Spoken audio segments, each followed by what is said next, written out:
إن الحمد لله نحمده ونستعينه ونستغفره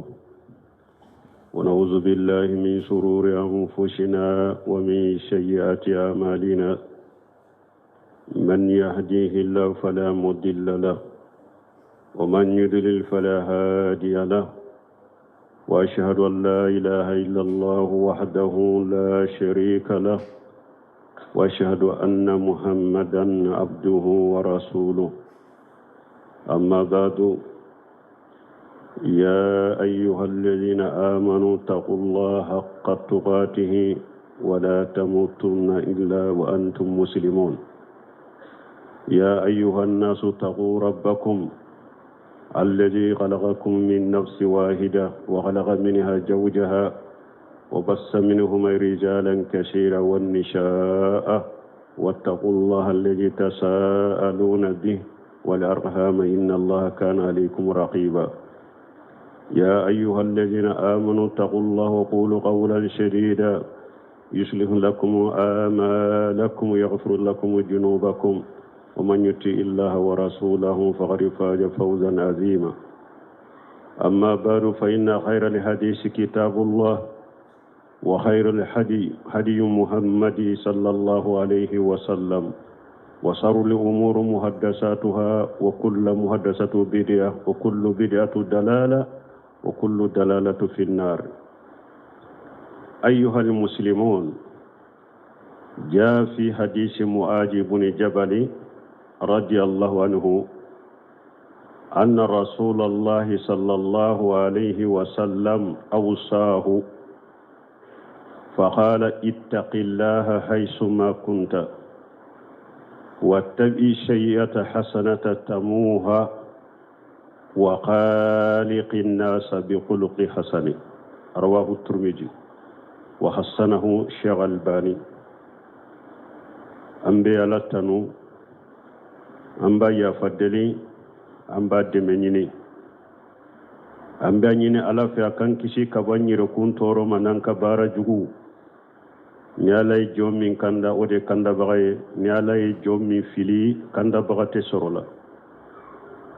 أنبا سيري أما شيتي مني باتوشي على مكا كاني على كلم بيوتي جنيوانتي على لا.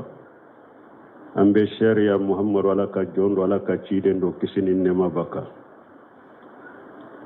Muminu aye sira alanya sira dambela aseko damayira bela saya kana usoro baranate islamawiye hadamadenw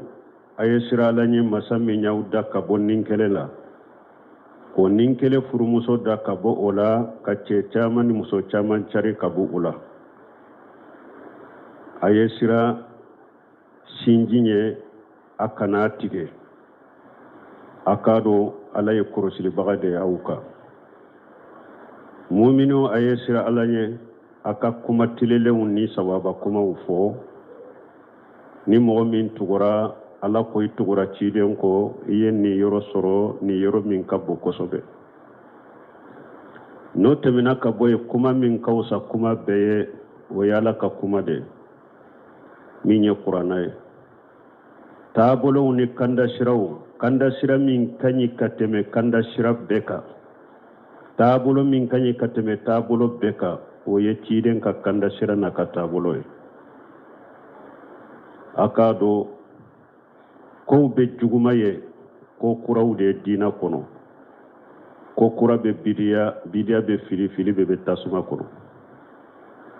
silamaw anana muajibuni jabali ka hadisa kono ko cide kisini nema baka ko cide aye wosiya kando ke maju kelente wosiya kay be ciden kam manton bede wosiya kay ciden ko muaju ma ko isra alanye ibe yoro niye ko jugo ke ko nyuman tuwala ko nyumai ana ko jugo intuse kaboy ika mogo jogo nyogonya ni jogo nyumai ni hadisa turmiji yabo albani ko hadisa inkani hadisa yi wasiya kan belebele saba de b'a kɔnɔ an ko ni hadisaw ɲɔgɔnna ye dɛ ala ye min di ciden ma n'a bɛ kumaden kelen kumaden fila kumaden saba n'a y'u fɔ i b'a sɔrɔ kuma in a mana ka du kosɛbɛ jawamil kalimi ni hadisa ye o dɔ de ka kuma nafama caman fara ɲɔgɔn ka kuma suruman dɔ kɔnɔ ala y'o kɛ ciden ye hadisa yi jɔn i ni ala cɛ hakɛ minnu bɛ hadisa yi y'a fɔ jɔn i ni ɲɔgɔnya danfɛnw ni ɲɔgɔnna hadamadenw cɛ fana hakɛ hadisa yi y'a fɔ wasiya kan fɔlɔ ittaqilla haisuma kunta ko i sirala ɲɛ i bɛ yɔrɔ yɔrɔ ala ɲɛ siranya ye min ye hadamaden ka tangana dɔ i ni ala ka dimi ni ala ka janga kata ni ɲɔgɔn cɛ ka tangana dɔ i ni ala ka dimi ani ala ka janga kata ni ɲɔgɔn cɛ a bɛ kɛ cogo di bi imtisali awamirihi wa istinabi nawahihi ala y'i ɲamara ni minnu ye i b'o de kɛ ala y'i fatanya ka bɔ fɛn o fɛn i b'a to ye ala ka wajibi fɛnw kɛ ani mustahabu yi k'u kɛ haramu ko u ye k'u to ye ko minnu ye makarahu ye i k'u ye k'u to ye aranya siranya gorobali yɛrɛ ye nin de balima alanya siranya min filɛ nin ye fɔlɔmɔgɔw labanmɔgɔw cidenw hadamaden bɛɛ ala ye wasiya kɛ hadamaden bɛɛ ni alanya siranya ye وقال تعالى ولقد وصينا الذين اوتوا الكتاب من قبلكم واياكم ان اتقوا الله ala ko ne ala ye wasiya kɛ mɔgɔw ye kitabu dira mɔgɔ minnu ma aw ɲɛ ani aw yɛrɛ ne ye wasiya kan kɛ aw ye k'aw ɲamariya bɛɛ ka sira lajɛ ala ɲɛ siranya de ala ka wasiya kan ye fɔlɔmɔgɔw ani labanmɔgɔw an bɛɛ ɲɛ an ka sira ala ɲɛ balima ala ɲɛ siranya a bɛ kɛ sababu ye diɲɛ kɔrɔfɛnw ka bɔda d'i ma k'i garijɛgɛ yɔrɔ la i yɛrɛ t'a miiri ka garijɛgɛ bɛ bɔ yɔrɔ min وقال تعالى ومن يتق الله يجعل له مخرجا ويرزقه من حيث لا يحتسب ala ko ni mɔgɔ mɔgɔ siranna ala ɲɛ ala y'i ɲamara ni min ye i y'a kɛ a y'i fatanya ka bɔ min na i y'a to ye diɲɛ kow ko kɔrɔla ye i la diɲɛ kɔnɔ ni ala bɛ bɔda d'i ma et puis n bɛ garijɛgɛ yɔrɔ la e yɛrɛ t'a miiri ko i ka garijɛgɛ bɛ bɔ yɔrɔ min ala ɲɛ siranya a bɛ hadamadenw ka ko nɔgɔya a bɛ ko nɔgɔya ye diɲɛ kɔnɔ ومن يتق الله يجعل له من أمره يسرا ala ko ni mɔgɔ mɔgɔ siranna ala ɲɛ i ka kow ne ala b'u bɛɛ nɔgɔya i ye dɛ ala ɲɛ siranya bɛ kɛ sababu ye ka hadamaden i ka diina ko i ka diɲɛ ko ka bɛɛ nɔgɔya i ye k'a d'i ma ala ɲɛ siranya a bɛ hadamaden ka junubu de yafa k'i sara bonya ala fɛ ومن يتق الله يكفر عنه سيئاته ويعظم له أجرا ala ko ni mɔgɔ mɔgɔ siranna ala ɲɛ ni ala b'i ka junubu yafa i ye n b'i ka sara bonya i ye yawmal qiyama don ariya siranya bɛ kɛ sababu ye ka nɔɔrɔ di mɔgɔ ma ka nɔɔrɔ fili dusukun kɔnɔ i bɛ tiɲɛ ni nkalon bɔ ɲɔgɔn na n'a ye in tattaqullaha yaj'al lakum furqan ala ko n'aw siranna ala ɲɛ ne bɛ nɔɔrɔ di aw ma a bɛ tiɲɛ ni nkalon bɔ ɲɔgɔn na n'a ye mɔgɔ tɛ se k'aw fili tuguni ariya siranya balimaw a bɛ kɛ sababu ye ka sankaba barika dayɛlɛ ka na hadamadenw ma ka dugumakolo dayɛlɛ ka na hadamadenw ma ولو أن أهل القرى آمنوا واتقوا لفتحنا عليهم بركات من السماء والأرض ولكن كذبوا فأغويناهم بما كانوا يكسبون ala ko ni dugumɔgɔw tun siranna ala ɲɛ ولو أن أهل القرى آمنوا واتقوا ni dugumɔgɔw tun limana ni ala ye ka sira ala ɲɛ sankaba barika ne tun b'a dayɛlɛ ka na u ma n tun bɛ dugumakolo fana barika dayɛlɛ ka na u ma na wuyenne alaka ayaw galon tigaya de nyumina nu ka barake tawye akera dugu ye akera mo kelen kelen ni mo mo sirana ala nyala be boda dima anka sirala nyembalimo ciden ka wosha kan fulo fule ako ala nya siranya fana be ke yoro juba jamanya na ika sirala nyewa ni kelen be yoro mi ikala soso ai hay suma kunta ibe gundola ibe bangela sira ala je ibe mo nye koro ikelen be yoro la sira ala je ibi ka woronate kunna woronateri kunna sira alanye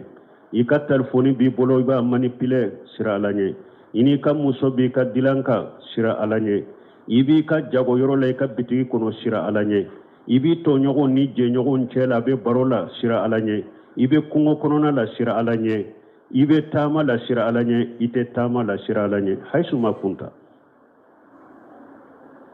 hada madembe yoro yoro sira alanye ikado ala korosili debi ka har ni be kolon de kono kolon kono dugu jukoro siralanya de inna allaha kana alaykum raqiba ala ka korosili debaw ka yorobe alla ya siranya te ko ni ben ni yoro de lambe siralanye nten ni yoro lante siralanye ni karasabi nye koro de mbe siralanye mbe kuma udo to en tu fo nyana me na te yoro mi mbo kuma fo oteo haisu makunta ni wasiya kan folo ye wasiya kan fulana muaju ye ciden ko wattabi sayyata hasanata tamuha akoni ye bara jugu ke bara nyuman tugala bara nyuman na ke sabawe ka bara jugu intuse ka boye waqimi salata tarfa in-nahar wa talfa in-nahar wa julafa min al-layl inna li hasanati yujhibuna sayyiati alako sallijo tile kun folola ana laba ikado bara nyuman beke sababu ye katani bara jugu ye ni bara jugu kera bara nyuman tugala nyuman be juguma intuse kaboye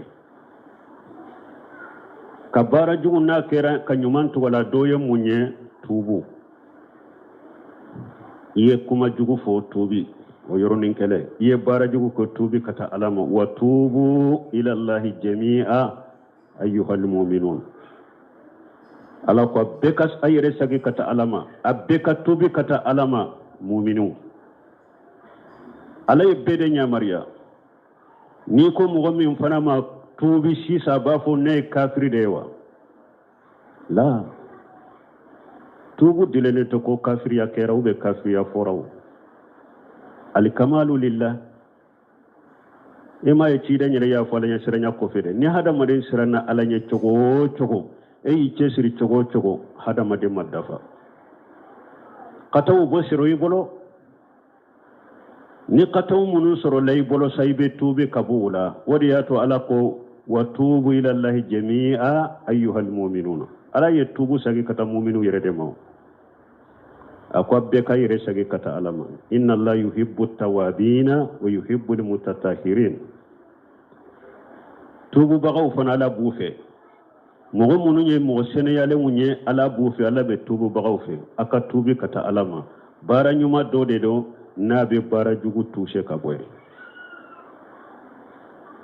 وكل بني آدم قطاع وخير القطاعين التوابين هذا ما دم بقطاع من قطاع كلاو نمايه مغو جمايه منهم بساقي ني الله سوسو ني جنوبو كي وتل ليبو يو ليبو يمي ني انت ساقي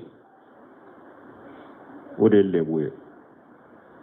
بكتوبي كتا ألما أنك نيري ساقي كتا ألما أو توبو التوبة النصوح صارت الدور دبا نوفي نيبا في كتوبي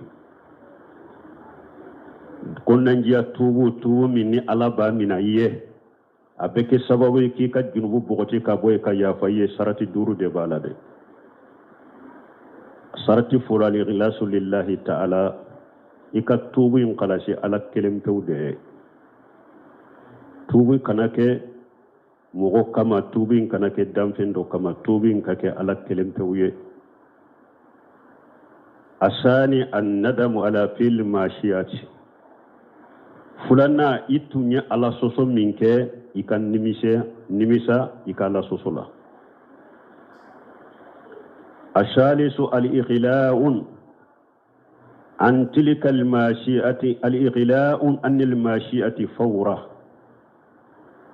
Sabana itumbe ala soso na la kuta minna ibogoti kabwala teleyala ibogoti kabwala jonna kana duma ka kana tola ninye sabana nanina ali azam ala alla yaudan ila tilka almashi'ati fil mustaqbil ikangania kunne fule kabon nin junubu minna nete sage kan ni nyogona ke tuguna bara ika dantige nenka ne bora nin junubu minna wa nete sage kan ni junubu nyogona ke abada minyen nani nay duruna allan takuna tawbatun qabla fawati qabuliha imma bi huduri al ajali aw bi tulu'i shamsi min maghribiha. Duruna tubu inka ke wakati la sani tubu mina wakati ka teme ni etubira wakati la wakati min ni tubu mina wakati ta yasuru tubu mina wakati intemena o tubu intemena de tubu inke sana mina wakati ka teme tubu mina wakati be teme ni la halafulo ni sayan nanima.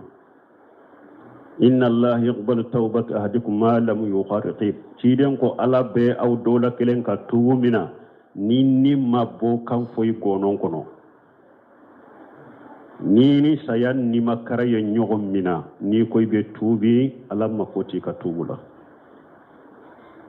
sani saya kanima tubi fulana tubi sani tile ka bo tile binfe onana ala ka aya kono ala ko ni tile bora tile binfe mogo tunte mu'miniye ni kuibe ke mu'miniye atesika ke ewa ni tunye mu'miniye fana ika mu'miniya kono la ima bara nyuma ke ko ibina yele maka ke bara nyuma ke latina fa. Donc mustawbatun nasu abe ni sarati duru nyini ife donc ciden ka washia kam fulana fuleninde ni washia kam fula min fuleninye nimbe jo ani tigi ala de ni nyogonche ni washia kam fula ni dilolembe jo ni itigi ala chela dela. Barakallahu li wa lakum fil qur'anil hakim wa nafani wa iyyakum bima fihi min al dhikril hakim. أقول قولي هذا واستغفر الله لي ولكم ولسائر المسلمين من كل جنب واستغفروه إنه هو الغفور الرحيم.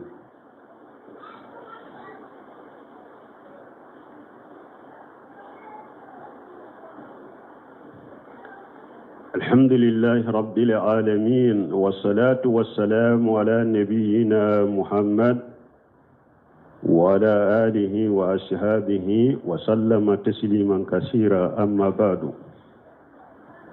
وخالق الناس بخلق حسن تيدن كوشيا كان سبنا وبدلو هدما دي جو إني نيغونا هدما دي وني نيغونشي ni yorobe mo chama mina hadaba nin chaman de be salli udafalen ba bolo sun dafalen ba bolo jakau dafalen ba bolo ani ala che ala bato dafalen ba bolo men ani hadama dewni nyogon che jogo mani obe mo chama nan ka kafola de uni hadama dew dina yorola bato yorola salli yorola idalen fulala me jogo nyuma ani anyogona hadama dewun che be tigala ibe tigala o dafalente de mo chama nyere ba dambi katan ni sunna yimma sunnai bombo sibila sunna do finitige sunna do muso hijabu sunna do ukanyi kosobe no nyunye nyamaru kanye sunna do membalimo a chaman ben nilla halau dafalen bala ina kana lahidu takoy abijam fallahidu te dafa lahidu kawunte daw ina kana je wori kola de ibi kali nimmi be sallim misir kelen kona teninye wori ko munum bu dambe kata sunna ma jamana in kono wari ko kana biliwnu cere ibe ala kalimbe min do misiri kono ninte jogote inu jera doroni ala ma fari kay be tugu la jago yorola sunna in fana ya bede ibni ala ce ini damfe unja bede kanye o de sunna ama ci denye ako akmalul mu'minina imana ahsanuhum khuluqa wa khiyarukum linnisaihim ci den ko mu'minu la ako mu'minin min kan mu'miniya dafara kateme beka o yemin jogo kanye de mu'minu la mu'minin min kan mu'miniya kanye kateme beka dafalin kateme beka o yede min jogo kanye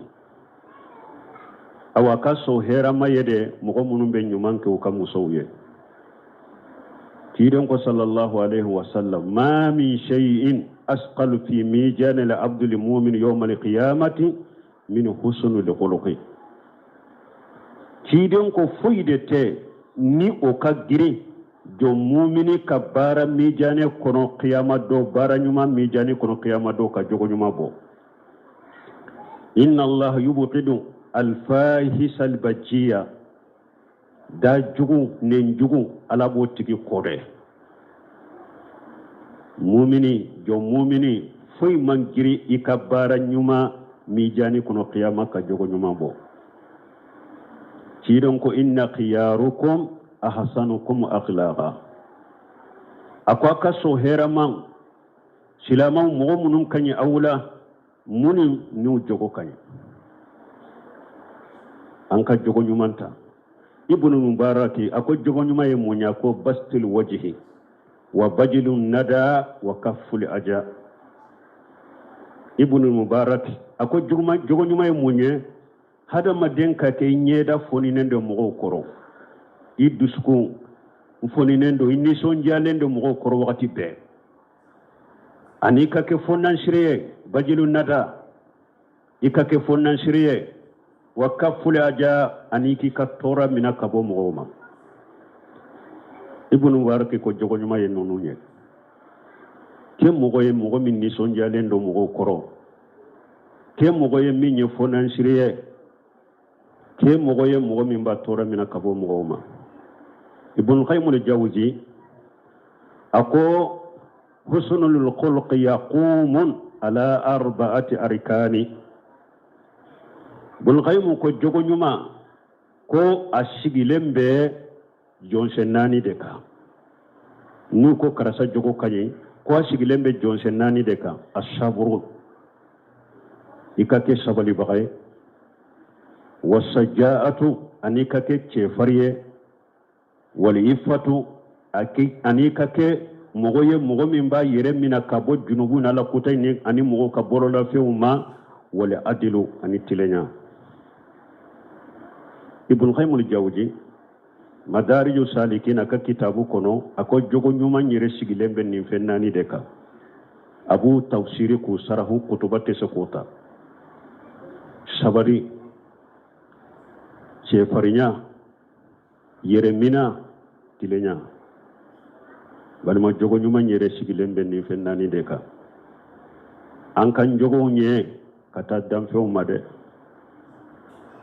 sigi nyogonyala kafo nyogonyala balmo anka kafo jogo chinyalendo de nyogo besin koneya nyogo hasiriya nyogo korofo nyogo nemimeya nyogo nafolo taraki ka teri fulaw ka fere ke kan nemimeya ke ko fara ka bo nyona ka furu nyogoma fula ka furu tige ka bunu nyogo nje ko lasu nyogoma o nyonya lendo silama ka kafula sisade o nyonya lende do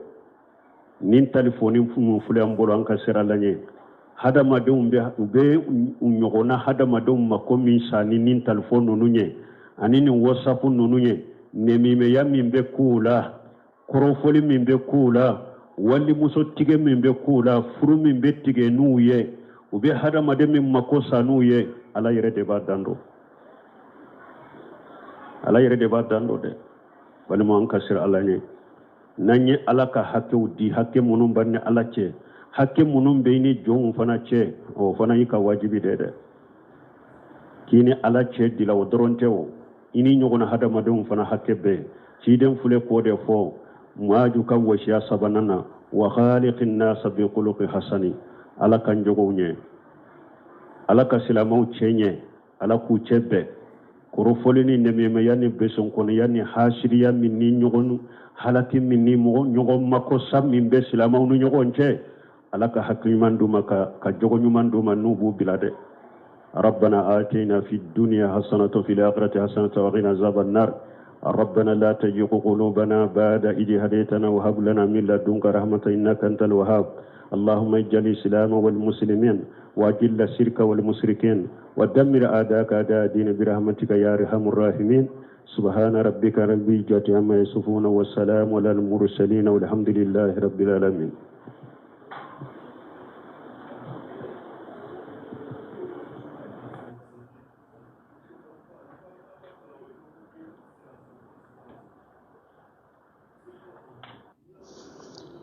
بسم الله الرحمن الرحيم الحمد لله رب العالمين والصلاة والسلام على رسول الله وعلى آله وصحبه وسلم تسليما كثيرا أما بعد السلام عليكم ورحمة الله وبركاته ينقالي فلو ni mɔgɔ min selila limamu kɔfɛ limamu min n'a ka fani jiginni lo a senkurunin duguma yala o tigilamɔgɔ bɛ segin a ka seli kan wa yala k'a fɔ ka fani jigi senkurunin duguma haramu la a tɛ daga cɛlamɔgɔw